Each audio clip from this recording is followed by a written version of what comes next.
Oh, now it's time to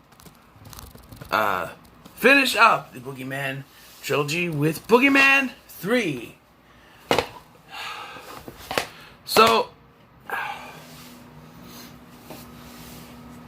now, when the second film came around, and it was shown that it was Henry, just like the Boogeyman, killing people, albeit with supernatural, powers as well, but like,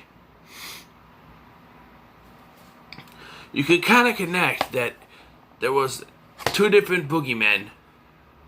The one that stalked him, and then if that Boogeyman possessed Henry, it's now inside him. So it could be the same one.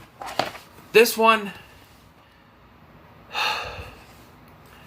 unless the Boogeyman stopped possessing Henry, it makes no sense. They try to continue off the second one, right? Where it's where you start with the daughter of Dr. Jigsaw, and she's taken out like a half hour into the movie, right?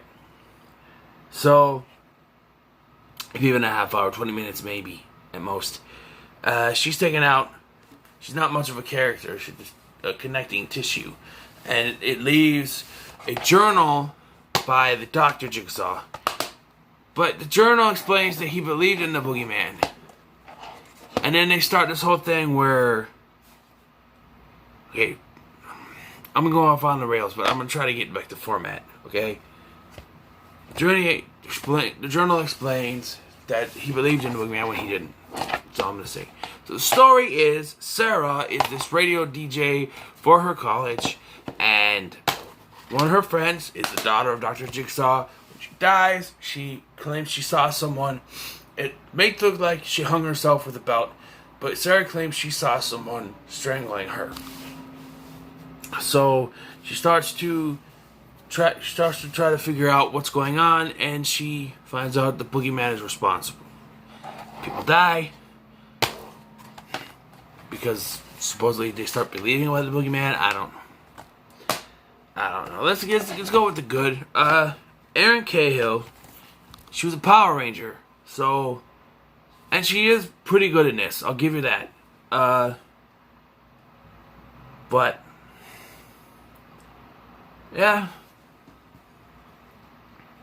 And I get wanting to continue from the last film, but when you don't have Henry come back, and you completely, ignore certain parts of the last film, and you, retcon stuff, saying that that Dr. Jigsaw believed, in the Boogeyman, when he kept shouting that he's not real, he's not real, he's not real, it's kind of bullshit, I'm just saying, but I do like that they tried somewhat to continue off of the last film. They didn't really do it right.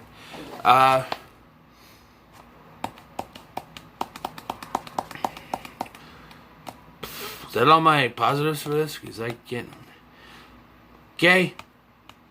The kills. The kills are still good. There's one where with a washing machine.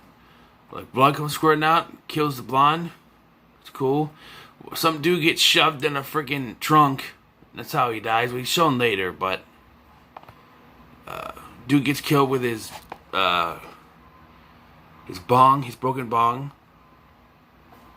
Pretty decent kills. Her boyfriend gets all shredded to pieces, so that's cool. Yeah, and then the hanging, of course. So I think that's the last positive I have for this, because now we get to the negative. Continuity errors. My continuity horror. While 1 and 2 had somewhat decent continuity when they explain what happened to Tim, this one, I don't think it even tries. Okay, it does try by bringing in the daughter of Dr. Jigsaw and having her be the connection with her father's journal. But then her father's journal has him believing that the Boogeyman was real. Like I said, he didn't believe in the Boogeyman. And now they're saying that this Boogeyman kills anyone who believes in him. Well, there are some people that die and I don't believe in him. So I don't get that. And why all of a sudden is he only killing people that believe in him when he was just killing people for their fears? That doesn't make any sense. And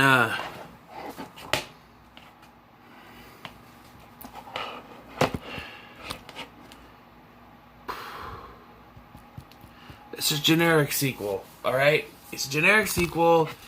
It's no way as good as the first two. The Boogeyman looks better than he did in the first two. It's like being supernatural. And that's another problem. Is there's a newspaper article that says Dr. Slain in Hospital Massacre. I mean, Boogeyman murders. By Boogeyman murderer. Excuse me. If Laura was arrested for the murders at the end of the second film, this previous film, then why doesn't it say Doctor murdered by Laura Porter? I know Boogeyman murderer, whatever, but they didn't mention Laura Porter at all, and she was implicated in the murders. I'm just saying.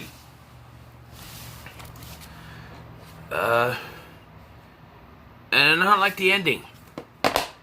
So after every one of her friends and her boyfriend is killed, so that it doesn't get spread around that the Boogeyman is real so no one believes in him, she admits to committing the murders, right?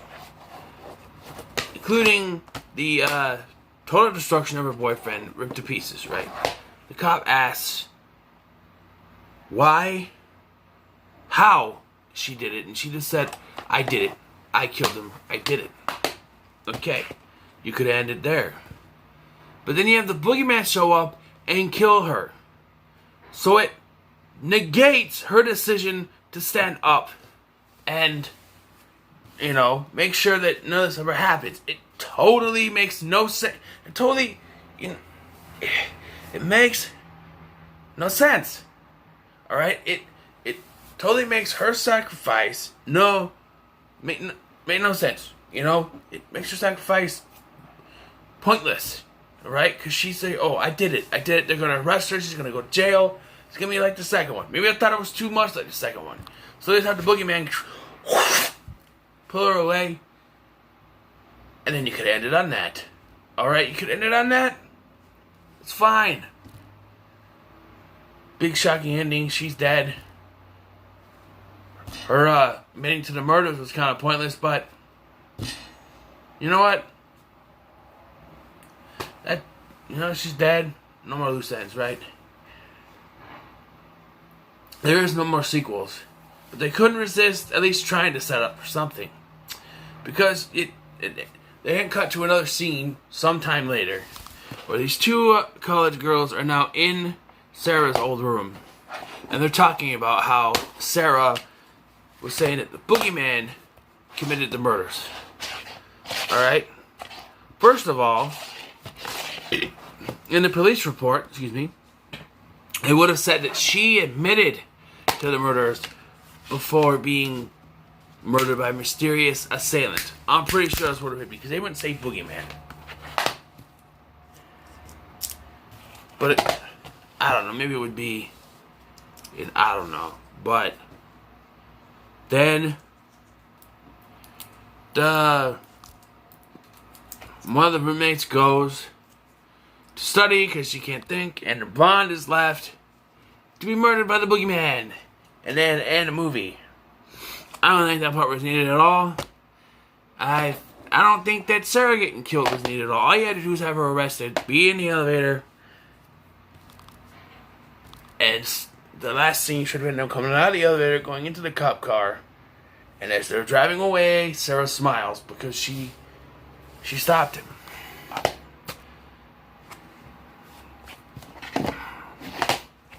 Sure, maybe they thought that killing Sarah they wouldn't have another sequel, but then they had that teaser at the end, so it doesn't make any sense. Guys, I know I said this. I really don't like Boogeyman 3. It gets a 5 for me. I really don't care for it. It doesn't make any sense with the rest of the two films. 1 and 2 had somewhat of a continuity. This one just kind of takes the shit all over the first two. So it's a 5 out of 10 for me. What are your thoughts on Boogeyman 3? Let me know in the comments below. Remember to like, share, and subscribe. And as always, love, peace, chicken grease.